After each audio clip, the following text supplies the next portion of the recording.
Alrighty, folks. I said I would not talk about Ron DeSantis. I pledged to do that.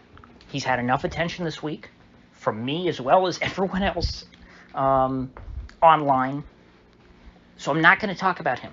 But I can't avoid talking about the implosion of the Walt Disney Corporation. And I want to dispel a myth that the Walt Disney Corporation, in their, I guess you could say, rivalry with the government, the administration of Governor Ron DeSantis, has fared well, and that they're doing hunky-dory. Walt Disney's Dylan Mulvaney moment, if you will, occurred, I believe the date was March 9th, 2022. That was when Bob Chapek, a man who was widely seen as the, relatively speaking, conservative CEO of the Walt Disney Corporation, after being pressured by wokesters internally, was forced to publicly come out and condemn and oppose the Florida legislature's proposed law that was known by the media as the Don't Say Gay bill. I'm not going to relitigate the Don't Say Gay bill for you folks. I'm sure that anyone listening probably has heard plenty of times what a farce that that term is. But what you need to take away from this date is that March 9th, 2022 was the Walt Disney Corporation's official declaration of war on Red America. And on this date, their stock was hovering around $135. It was down from the all-time highs set during 2020, but that could be true. That can be said of a lot of stocks. As the Fed has started to reel things back in, guess what? Stocks are not making new all-time highs for the most part, at least not for mature companies like the Walt Disney Corporation. So it's understandable, okay? They're not at all-time highs, but since Bob Chapek's declaration of war against Red America, Walt Disney stock has fallen to $88. And furthermore, last I checked, they have not had a single successful film released since March 9th, 2022. All their major films of 2022 that I can think of lost money. Lightyear, which was I guess a prequel to Toy Story. I guess that's how they sold it. Either way, it has Buzz Lightyear, in the title. That should have multi-generational appeal. That should have been a massive hit. Oh, and guess what? It didn't make money. And that can be said for most of Disney's films. Now, apparently, I guess Guardians of the Galaxy Volume 3, which came out a few weeks ago, is apparently on track to recoup its investments. It's not doing as well as, I guess, the first two films in the series, but, when you get to number 3 in a movie series, you kind of come to expect that. And there are two upcoming films, the latest woke remake, The Little Mermaid, that is getting surprisingly weak reviews from critics, considering that this is a Walt Disney picture, especially one with such great diversity. Critics are highly incentivized to give very favorable reviews to movies put out by companies like Walt Disney, because guess what? If you're a critic and you write a bad review of their movie, Walt Disney is going to be much less likely to give you early screening, and so your review is going to come later after everybody else's, and so you will be less relevant as a critic. So these people are incentivized to write very nice things about Walt Disney, and especially when Walt Disney is going so far out of their way to rewrite and remake their movies. They do shot-for-shot remakes, but then they change the script and insert a bunch of extra scenes to, further the woke agenda. But anyway, that one's not out yet, so it's not clear if that one's going to make money. But Indiana Jones 5, which is another Disney property, it's amazing. All these franchises that have just over the years. You've got all the Marvel stuff, all of the George Lucas stuff, all of the classic Disney stuff. All these things are just subsumed by this behemoth, the Walt Disney Corporation. Anyway, Indy 5, it's pretty much universally accepted that this movie, no matter, even if it was a smashing success, there's no way it can make money because of how much they spent on it. And why do they have to spend so much money on it? Because they're trying to do damage control, because the first draft of Indiana Jones 5, according to all the leaks, was an insane woke retcon of the first 4 movies. They apparently wanted to kill off the main character of their series and reinvent him as a woman. And the plan was, after this movie, they were going to remake, I guess, the past 4 Indiana Jones films with a woman as the lead, just doing all the same things, I guess, but better because she's a woman. And the test screenings were so tremendously poorly received that they had to just remake the movie. And so when you have to make 2 movies and you're only getting to release 1, yeah, you're going to lose money. And you can say, well, they're losing money because they spent too much, not because the movie's woke. No, they had to spend so much to fix how woke it was, and it's probably still going to be very woke. I mean, in the trailer, we have our fearless heroine state how theft is capitalism in a film set in the 60s at the height of the Cold War. So what I'm getting at here, I might sound like I'm all over the place. Hey, you're talking about Disney movies losing money. You're talking about stock price. You're talking about Don't Say Gay. You're talking about Bob Chapek and Bob Iger. Who are these Bobs? The point here is, all of this that I've talked about, guess what? Guess who's not involved here? Ron DeSantis. This is not Ron DeSantis' war on the Walt Disney Corporation. Yes, the Reedy Creek stuff has had an impact on them, and it will make Disney, relatively less profitable because they're not in as advantageous of a tax situation in the state of Florida as they have been over the past 50 years.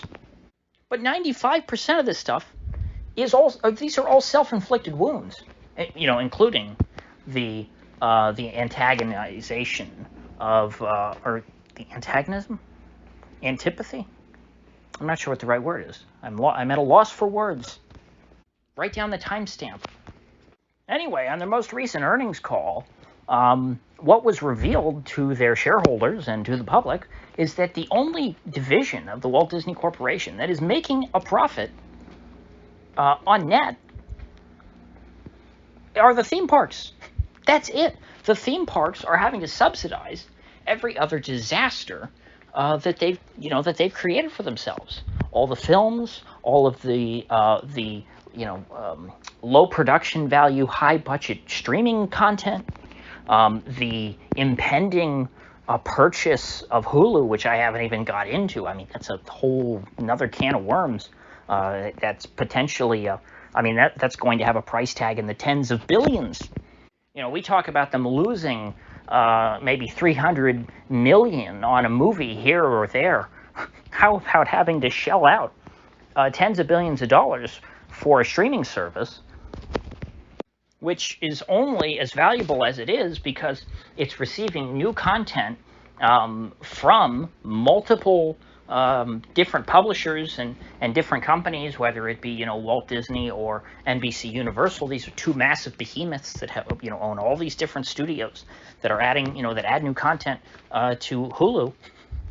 If Disney buys Hulu, Comcast, which is NBC Universal, it's now Comcast. I get confused. It's all these companies. It's like when you talk about J.P. Morgan Chase, Bank of the Manhattan Company.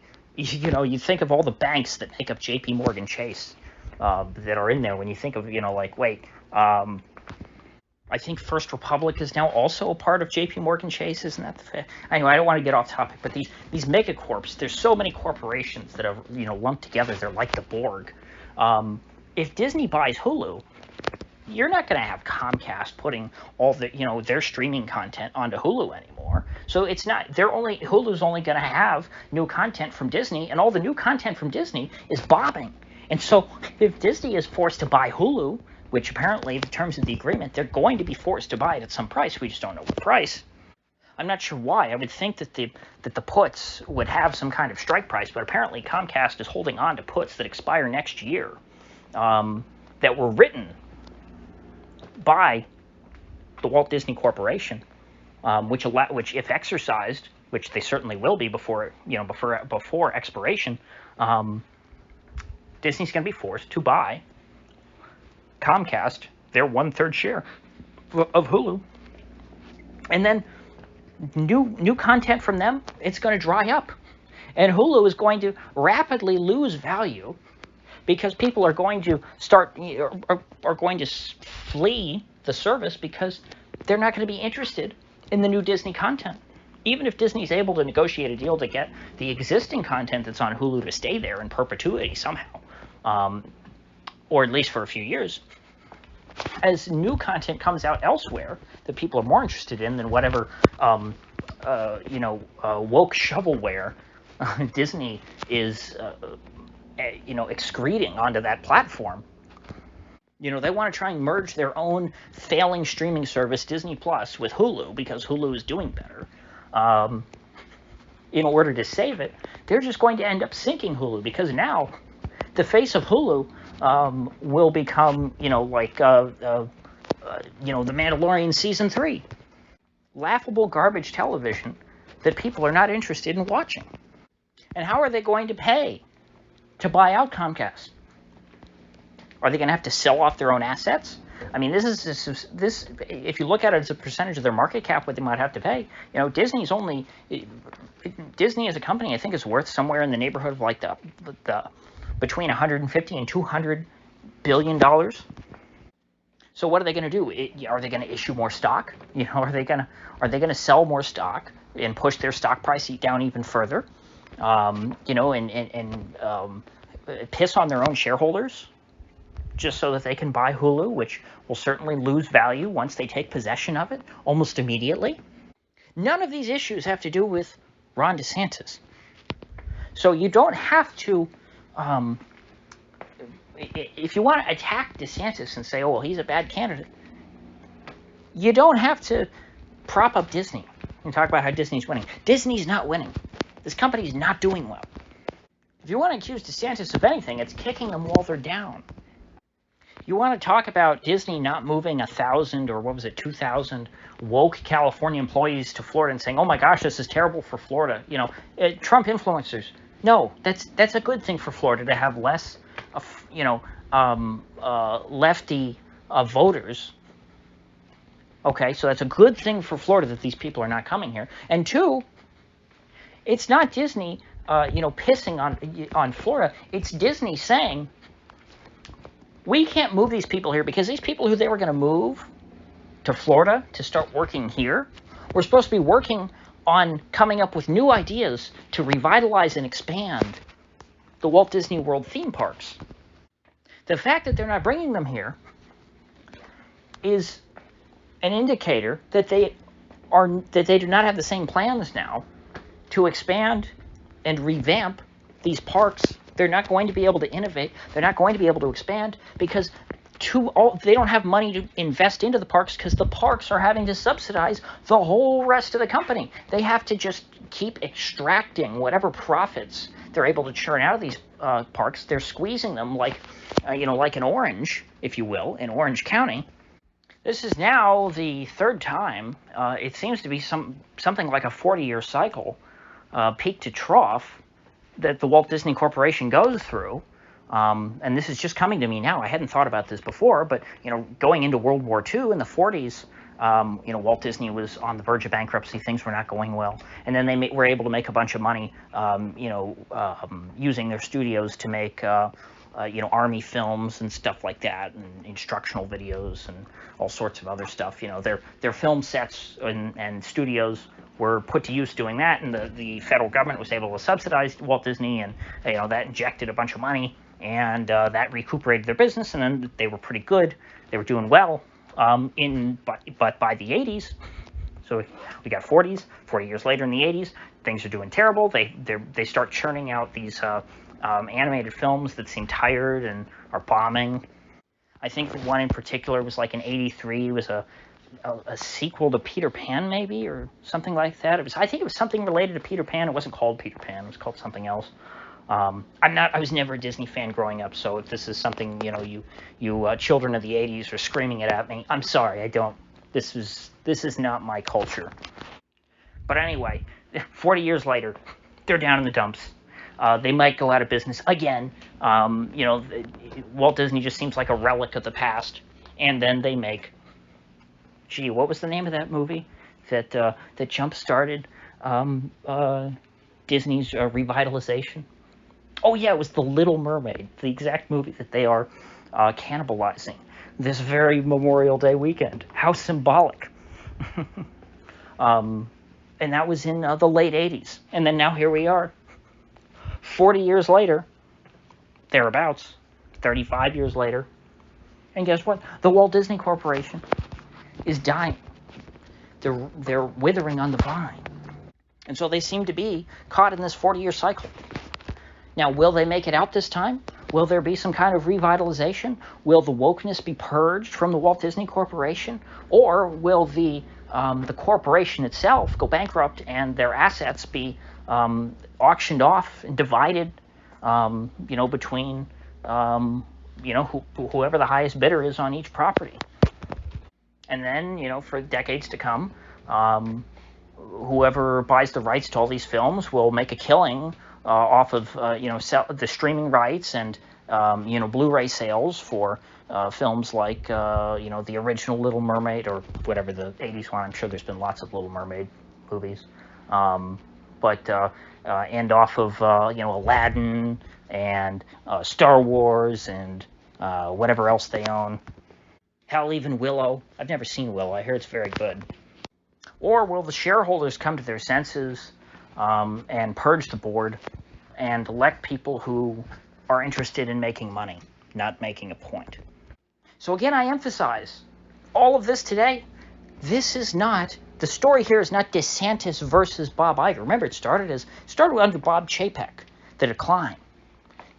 Their stock was in the 130s. And it was actually, by the way, it was falling from the peak pretty precipitously. It had already begun at that point. But it seemed to accelerate, actually, if you look at the slope of the curve after this whole controversy began. And this controversy has been going on now for over a year. And that just really exposed, what Disney has been up to the whole time. I mean, if you look at some of their recent, very mainstream content, I mean, you look at the not-so-subtle subtext of that Turning Red movie that was supposedly made for kids. It's disgusting. It's appalling. It's 100%, like grooming young girls to start an OnlyFans. I mean, that was the subtext of that film. Not that I saw it, but, I wouldn't see it after I had heard the details and, read a brief synopsis. And you can say, oh, well, you didn't watch the movie, so you can't have an opinion on it. It's like, you know what? I don't want to get caught watching that movie after what I read about it. I mean, these are specific plot details, not people's opinions, but the plot details. They didn't leave much up to your imagination. And that's just one example.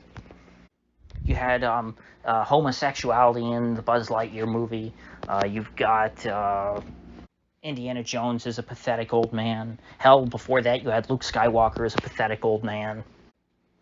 These people are just stuck in their woke dogma, and this is not totally different from what happened to them back in the 70s and 80s, where they were stuck in their dogma of, they were stuck too much in their traditions as to, what it meant, to be a Disney movie, and so they kept churning out this river of just, non-differentiated slop. So anyway, with all that said, I will see you folks back here tomorrow.